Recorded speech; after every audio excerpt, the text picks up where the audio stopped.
আর একটা ব্যাপার না বললেই নয়, মানে এটা আমি একটা খুব অবাক হয়ে আমি লক্ষ্য করলাম যে দেখুন, আমাকে ধর্মান্ধ মুসলমান এবং ধর্মান্ধ হিন্দুরা গালাগাল দেয়। ওবেসলি কেউ কিছু পড়ে না, তো আমি কি বলবো।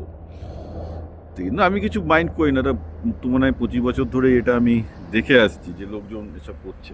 I don't care. আমি তার প্রোফাইলটা চেক করে দেখি যে কারা গালাগাল দিচ্ছে, কারণ আমি বুঝতে পারি যে কাদের মনে গিয়ে লাগছে। তো হঠাৎ একটা খুব অবাক জিনিস দেখলাম। বাই দ্য ওয়ে, আমি কিন্তু বাংলাদেশের মুসলমানদের কাছ থেকে প্রচুর ভালো ভালো অ্যাকচুয়ালি মানে ফিডব্যাক পাচ্ছি।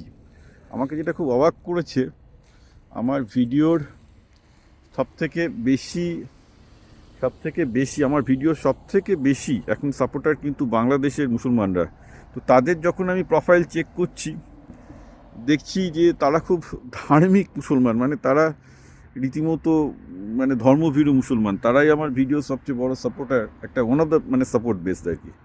আর যেসব মুসলমানরা অ্যাকচুয়ালি গালি দিচ্ছেন, আপনি একটু দেখবেন তাদের প্রোফাইলে গিয়ে, তাদের ম্যাক্সিমাম আমাদের এই পশ্চিমবঙ্গের, এবং তারা হয় বামপন্থী, না হয় তৃণমূলপন্থী, মোস্টলি তৃণমূলপন্থী মুসলমান। তো এই ব্যাপারটা আমাকে একটু অবাক করলো যে দেখুন, আমি সবাই জানে আমি কারুর বিরুদ্ধে কোনো ঘৃণা ছড়াচ্ছি না, অ্যাবসলিউটলি জিরো। দ্যাট ইজ, আমি আবার বলছি, এটাই আমার উপনিষদের শিক্ষা আমি পেয়েছি। এবং আমাকে যারা চেনেন 20 বছর ধরে, আমি যে কোনো ধরনের ঘৃণার বিরুদ্ধে, যে কোনো ধরনের ধর্মান্ধ আচরণের বিরুদ্ধে, রাইট? সবাই জানেন এটা। তো সেইখানে দাঁড়িয়ে দেখবেন, যখন এই বামপন্থী মুসলমান এবং তৃণমূল মুসলমানগুলো আমার মেসেজ তাদের মাথায় ঢুকছে না, তখন আমার কাছে 3টে পসিবিলিটি মাথায় আসছে। যে এক, এরা জানে যে সিপিএম বা তৃণমূলে তাদের যদি ক্ষমতা পেতে হয়, তাদের বিজেপির বিরুদ্ধে বলে যেতে হবে। এরা মার্ক করে দিচ্ছে বিপ্লব পাল হচ্ছে বিজেপির বা আরএসএসের লোক। এবার বিপ্লব পাল তো ইউএস সিটিজেন, আমি কী করে বিজেপি বা আরএসএসের লোক হবো বা সিম্প্যাথাইজার হবো আমি জানি না। মানে ফ্যাক্ট ইজ, আমার ভিডিওতে যদি আপনি দেখেন, প্রতিদিনই আমার কোনো না কোনো ভিডিওতে বিজেপির প্রতি আমার ক্রিটিক্যাল রিমার্ক থাকে যে বিজেপি এটা ঠিক করছে না, ভুল করছে। আমি ভদ্রভাবে বলি, সেটা অন্য ব্যাপার, সেটা তো আমার জেনারেল স্ট্যাটাস। তৃণমূলের বিরুদ্ধে কিন্তু আমি বললে সেভাবেই ভদ্রভাবেই বলি, যে যার সিপিএমের, একমাত্র সিপিএমের বিরুদ্ধে আমি কিছুটা অভদ্রভাবে বলি, আমি মানছি।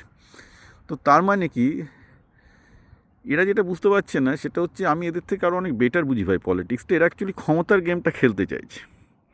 অর্থাৎ সিপিএম বা একটা বামপন্থী বা তৃণমূল পার্টিতে এদের মুসলমান হিসাবে জায়গা দেওয়া হয়েছে, কারণ যাতে এরা বিজেপির বিরুদ্ধে মুসলমানদেরকে সংগঠিত করতে পারে।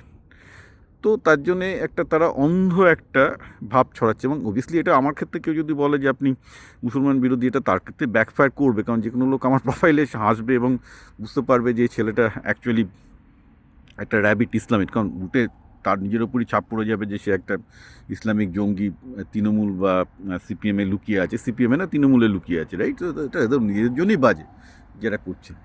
কিন্তু আমি দেখুন, আমি সবার মনটাকে বোঝার চেষ্টা করি।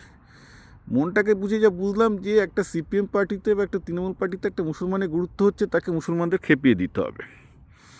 হ্যাঁ, কারণ নাহলে কেউ আমাকে বলবে না যে ধর্মান্ধ ব্যাকের, কারণ সেখানে আমি বিজেপিকেও ধর্মান্ধতার বিরুদ্ধে সমালোচনা করব, তৃণমূলকে তো করছি, সিপিএমেরও করছি, যে পুরোপুরি এই ধরনের ধর্মান্ধতা শেষ হোক। তো এই ব্যাপারটা আমি বুঝতে পারলাম যে এরা এদের পার্টিতে গুরুত্ব পায় হচ্ছে যে সোশ্যাল মিডিয়াতে বা নিজের ফিল্ডে এরা সমস্ত মুসলমানদের একটা টাটকা বক্তৃতা দিয়ে, মিথ্যে কথা বলে নিজেদের ক্ষমতাটাকে ধরে রাখতে চাইবে। কিন্তু তাতে তো লাভ হবে না, তাতে তো উল্টো আরও ব্যাকফায়ার করবে, তাতে তো এটা আরও হিন্দুদের সাথে অ্যালিনিয়েশন বাড়বে, রাইট?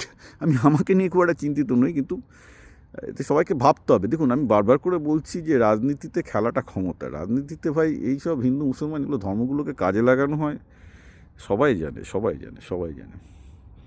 হ্যাঁ, তো ক্ষমতার খেলাটা, ক্ষমতার ছাপটা না পেলে আপনি বুঝতে পারবেন না কী হচ্ছে।